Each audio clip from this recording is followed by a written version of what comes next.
The story opens aboard the Imperial Command Ship Dominion, flagship of the Galactic Empire's Fourth Fleet. Admiral Kane stands before a massive viewing screen displaying Earth, a small blue planet in what the Empire considers a backwater system. Commander. Ross approaches with troubling news from the scout ships. Sir, the initial scans don't make sense. This planet shows signs of advanced technology, but according to our databases, they shouldn't have developed past primitive combustion engines.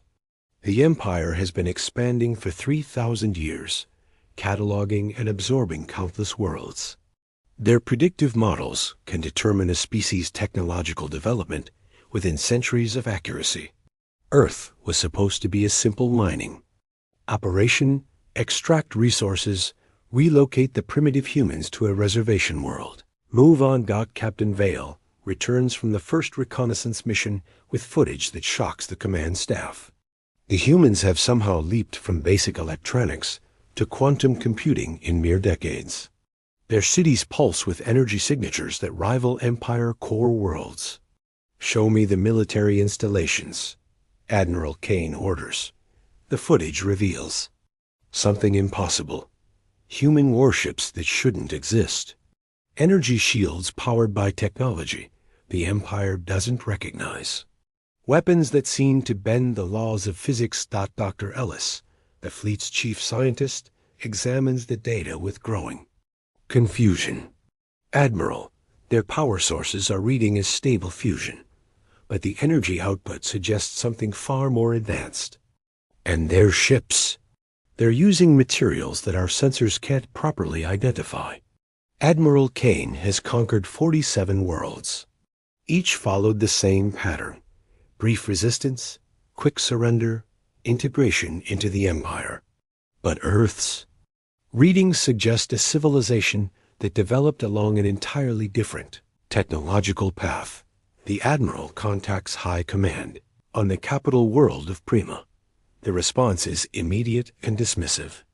Proceed with standard protocol. One primitive world cannot threaten the might of the Empire.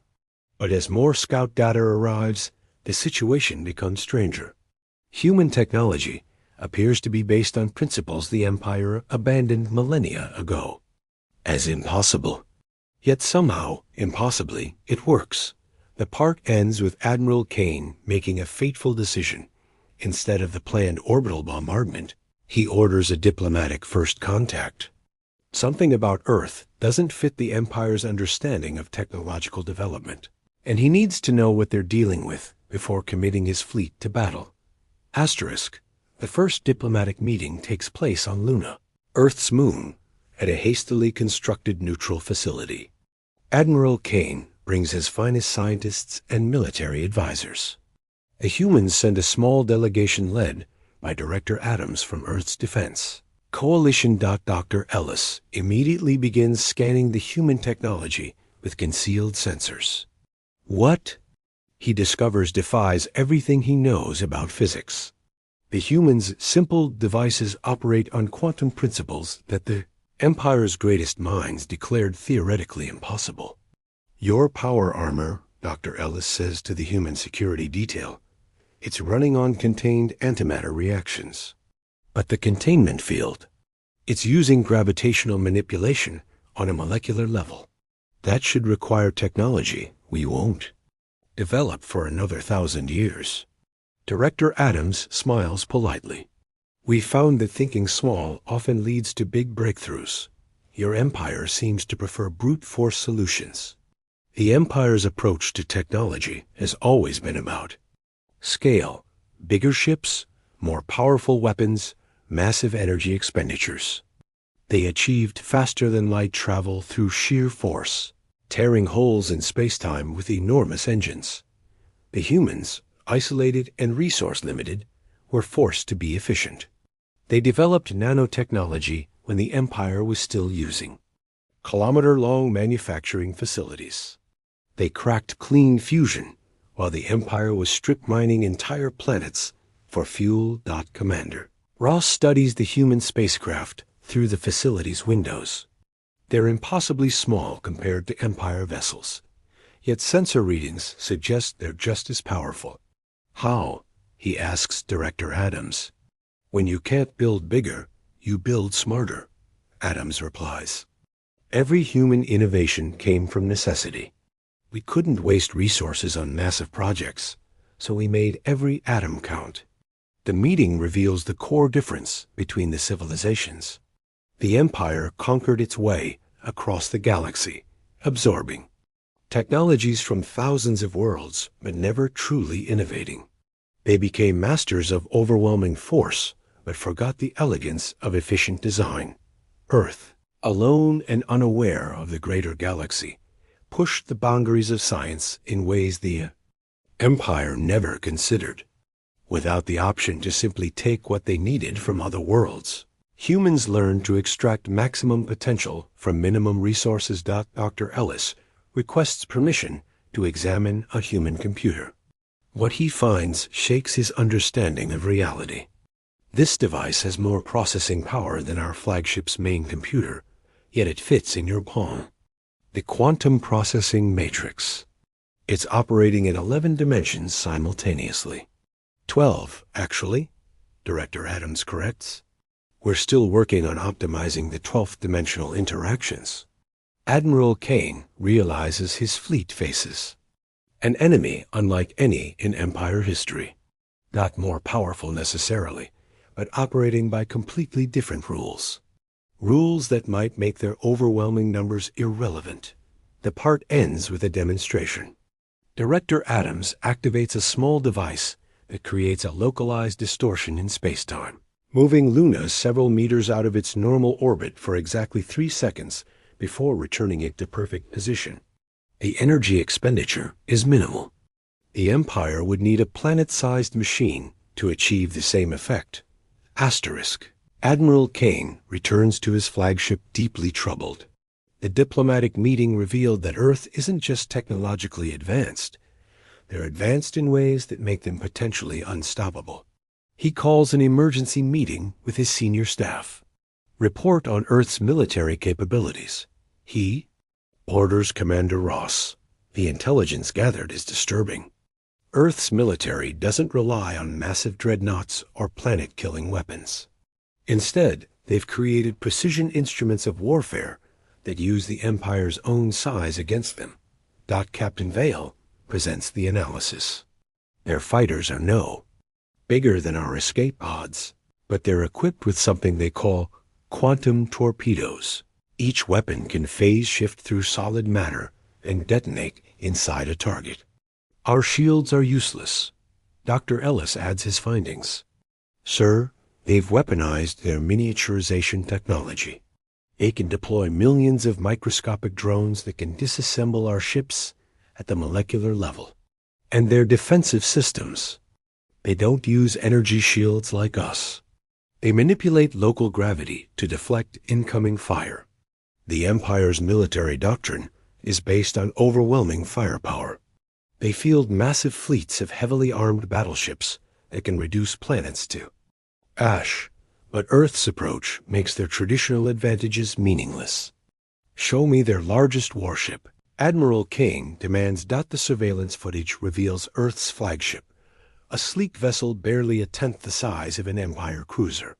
But sensor readings indicate it carries enough firepower to threaten an entire Imperial fleet.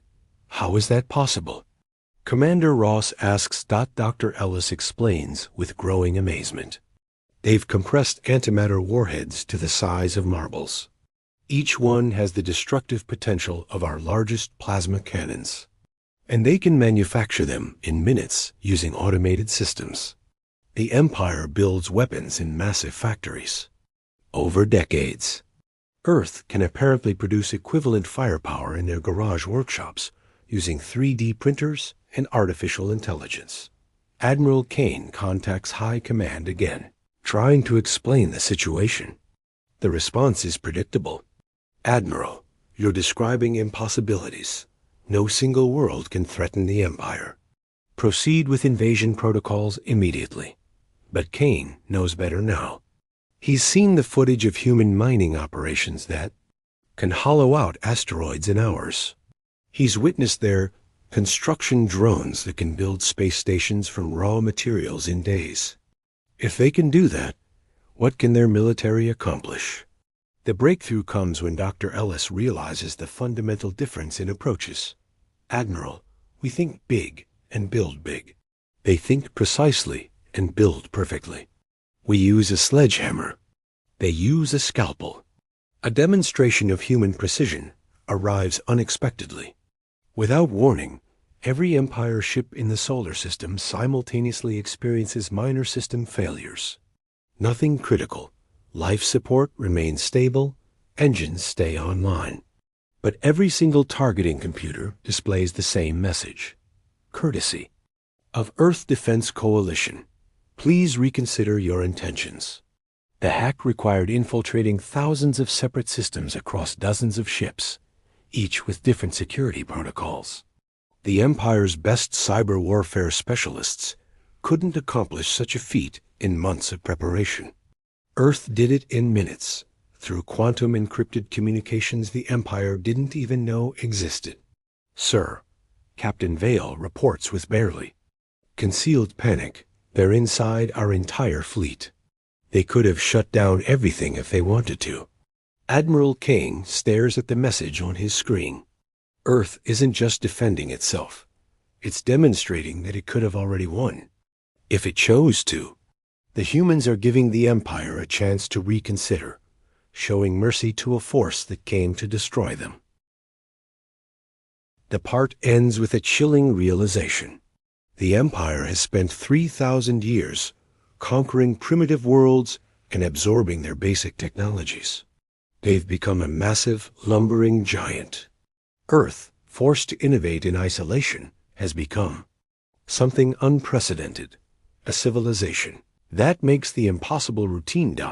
And now the giant faces an opponent that can cut it down with surgical precision. Asterisk. High Command's response to Admiral Kane's warnings is swift and brutal. A second fleet arrives in the solar system, the Empire's elite First Fleet under Admiral Stone, carrying planet-killer weapons and orders to reduce Earth to rubble regardless of the cost. Admiral Kane, you're relieved of command, Admiral Stone announces over the comm. High Command believes you've been compromised by enemy psychological warfare. The Empire does not retreat from primitives. Admiral Stone brings the Empire's most devastating weapons. Stellar torpedoes capable of igniting stars. Gravity bonds that can collapse planets into black holes. The full might of Imperial military. Technology focused on one small world. But Earth has been preparing. Director, Adams contacts both fleets with a final diplomatic offer. Admirals, we've detected your weapons. We know what you intend. Please reconsider. Humanity doesn't want this. War. Admiral Stone's response is to launch an immediate assault. Wave after wave of Imperial fighters streak toward Earth, followed by massive battleships charging their primary weapons. The battle reveals the true extent of human innovation. Earth's defense isn't based on meeting force with force. It's based on turning the Empire's aggression against itself. The Imperial fighters find themselves flying through what appears to be empty space. Then they begin disappearing, not destroyed in explosive bursts, but simply vanishing from sensors. They've flown into microscopic black holes, artificial gravity, wells that humanity learned to create while trying to solve their energy crisis. Impossible, Admiral Stone mutters as he watches his squadrons disappear. You can't weaponize black hole technology. The energy requirements alone, ... But Earth found a way. Instead of creating permanent black holes that would consume everything, they learned to make temporary ones, lasting, just long enough to eliminate threats before safely evaporating. The Imperial battleships fare no better. Their massive plasma cannons fire at Earth, only to watch their own weapons turn back on them. Humanity has deployed gravity mirrors, devices that bend space-time to redirect energy beams with perfect precision. Dr. Ellis, watching from Admiral Kane's flagship, recognizes the elegant horror of it. They're not just deflecting our attacks. They're using our own weapons energy to power their defenses. Every shot we fire makes them stronger. The Empire's planet-killer weapons prove equally useless. The stellar torpedoes designed to ignite. Earth's sun encounter a field of quantum interference that phases them out of normal spacetime entirely. They cease to exist without exploding. "Sir," Captain Vale reports with growing horror, "we've fired everything. Nothing is reaching the target, and our ships ... Something's happening to our ships." The Empire vessels begin experiencing cascading system failures. Not from external attack, but from within. Humanity has deployed their molecular disassembly. Technology, microscopic machines that can reduce starships to their component atoms in minutes. They're not destroying our fleet, Admiral Stone realizes with dawning terror. They're recycling it. Earth's strategy becomes clear. They're not just defending themselves. They're harvesting the Empire's technology while demonstrating the futility of aggression. Every Imperial weapon fired provides energy for Earth's defenses. Every ship that approaches becomes raw materials for human industry. Admiral Kane watches in fascination as Earth systematically neutralizes the Empire's most powerful fleet without firing a single traditional weapon. Humanity fights like their technology develops, with precision, efficiency, and elegant solutions to impossible problems. The turning point comes when Earth deploys its most devastating creation. Not a weapon, but a communication device. Every Imperial ship receives the complete technical specifications for human technology: quantum computers, antimatter containment, gravity manipulation, molecular assembly. They're giving us their secrets. Dr. Ellis whispers in amazement. Director Adams' voice reaches every Imperial vessel. These technologies took us centuries to develop in isolation. We're sharing them freely because we believe cooperation serves everyone better than conquest. The choice is yours. The Empire's soldiers and scientists stare at technical data that could advance their civilization by millennia. Technology that could eliminate scarcity, end resource wars, and create abundance across the galaxy. Admiral Stone faces an impossible decision: continue the attack and destroy the very knowledge that could transform the Empire, or accept defeat from a world that refuses to see the Empire as an enemy. The part ends with half the Imperial fleet standing down, their crews studying the gift of human knowledge. The other half, loyal to High Command's orders, prepares for a final desperate assault on Earth. Asterisk, the final confrontation doesn't take place in the vacuum of space, but in the council chambers of Prima, the Empire's capital. Word of Earth's impossible technology has spread throughout Imperial space, reaching worlds that have suffered under the Empire's resource extraction for millennia. Admiral Stone's remaining loyalist ships attempt their final assault on Earth, only to discover that the humans have been busy. The entire Sol system now exists in a state of controlled dimensional flux. Imperial weapons pass harmlessly through planets that exist slightly outside normal spacetime. They've moved their entire star system into a parallel dimension. Dr. Ellis reports in wonder. They can interact with our reality at will, but we can't touch them unless they allow it. The demonstration sends shockwaves throughout the galaxy. If Earth can protect itself so completely, what does that mean for the Empire's doctrine of conquest through superior firepower? On Prima, Emperor Maximus faces the greatest crisis in Imperial history.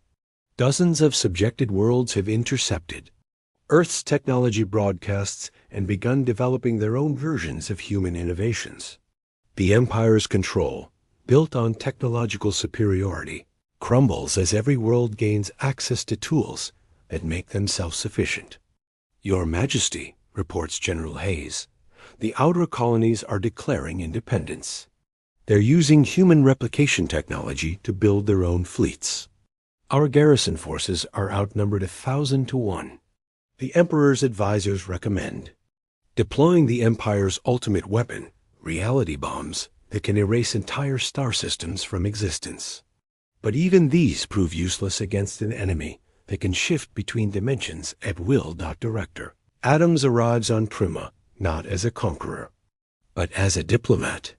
She brings with her representatives from a dozen former imperial colonies that have used human technology to break free from centuries of oppression. Your Majesty, Adams says in the throne room where 1,000 conquered species once knelt in submission, humanity offers a different path. Instead of ruling through fear, we propose cooperation through mutual benefit. The Emperor expects demands for surrender, tribute, or submission. Instead, humanity offers to share their dimensional technology, their manufacturing capabilities, and their scientific knowledge with the Empire itself. Why? Emperor Maximus asks. We came to destroy you. We've oppressed countless worlds. Why would you help us? Adams smiles. Because isolation taught us that diversity creates strength. The Empire has knowledge from 1,000 worlds that we lack. Together, we could achieve things neither of us could imagine alone. The proposal stuns the Imperial Court.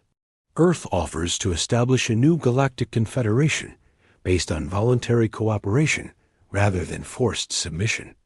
Each world would retain sovereignty while sharing knowledge and resources through human-designed distribution networks.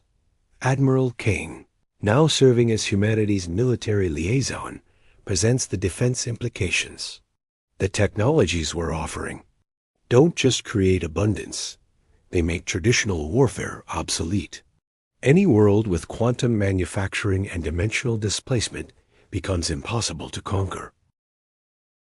The Emperor realizes the genius of humanity's approach.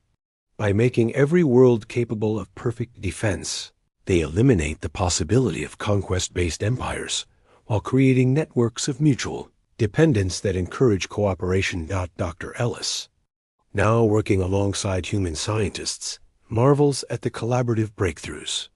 Your Majesty, in just 3 months of cooperation, we've developed technologies that neither species could have created alone. Humanity's precision combined with our scale could reshape the galaxy. The transformation begins immediately. Imperial factory worlds, once devoted to producing weapons of conquest, retool to manufacture exploration vessels and terraforming equipment.